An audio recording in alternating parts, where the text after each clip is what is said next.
18 గంటల పాటు భరతమాత సేవలో ఉన్నటువంటి ఛత్రపతి శివాజీ వారసుడు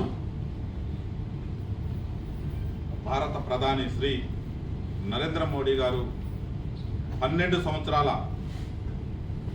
సుపరిపాలనని గడప గడపకి తీసుకెళ్లడానికి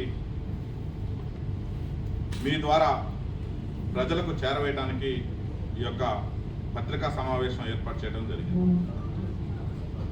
సబ్కా సాత్, సబ్కా వికాస్, సబ్కా విశ్వాస్, సబ్కా ప్రయాస్ ఇదే లక్ష్యంతో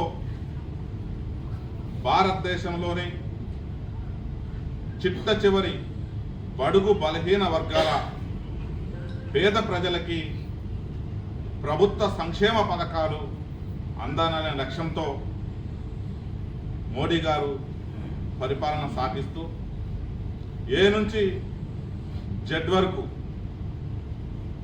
అన్ని లెటర్స్ మీద సంక్షేమ పథకాలు తీసుకొచ్చినటువంటి ఈ ఘనత భారతీయ జనతా పార్టీ ఆధ్వర్యంలో ఉన్నటువంటి కేంద్ర ప్రభుత్వం ఈ సందర్భంగా మీ అందరూ కూడా తెలియజేస్తున్నాం. సంక్షేమ పథకాలంటే ఏదో అధికారంలోకి రావడానికి ప్రజలను మభ్యపెట్టి ఓట్లు వేసుకోవడానికి కాకుండా వారి యొక్క అభ్యున్నతికి, వారి పిల్లల యొక్క భవిష్యత్తుకి ఉపయోగించుకునే విధంగా ప్రభుత్వ పథకాలను తీర్చిదిద్ది సక్రమైన మార్గంలో అవినీతి రహితంగా అందించినటువంటి ఏకైక ప్రభుత్వం భారతదేశంలో ఏదైనా ఉందంటే అది మోడీ గారి ఆధ్వర్యంలో ఉన్నటువంటి ప్రభుత్వం.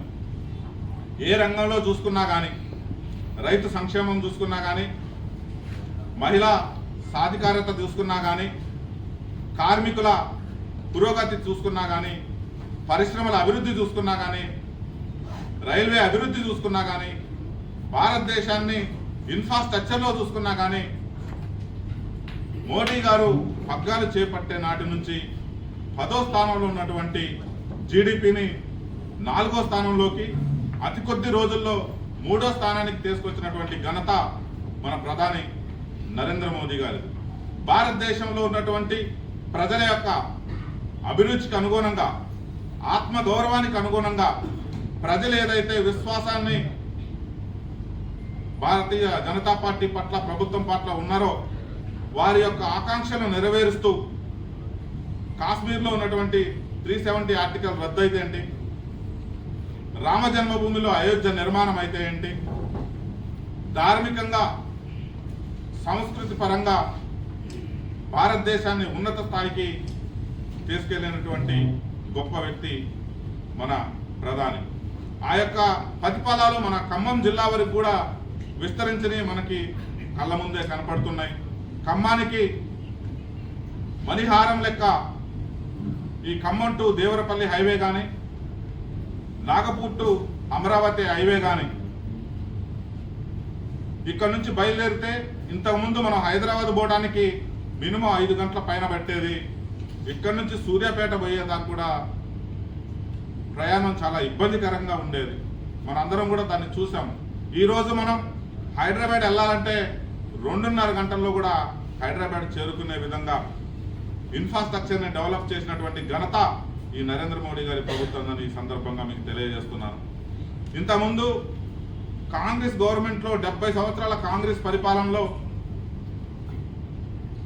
మనకి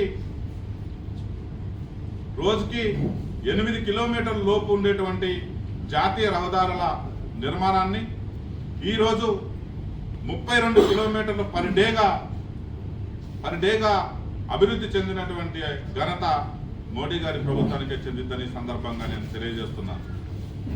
ఏ శాఖలో చూసుకున్నా అవినీతి రహిత పరిపాలన అందిస్తున్నటువంటి ఏకైక ప్రభుత్వం భారతీయ జనతా పార్టీ ప్రభుత్వాన్ని ఈ సందర్భంగా మీకు తెలియజేస్తున్నాను. మైన్స్ డిపార్ట్మెంట్లో కానీ, కోల్ మైన్స్ లో కానీ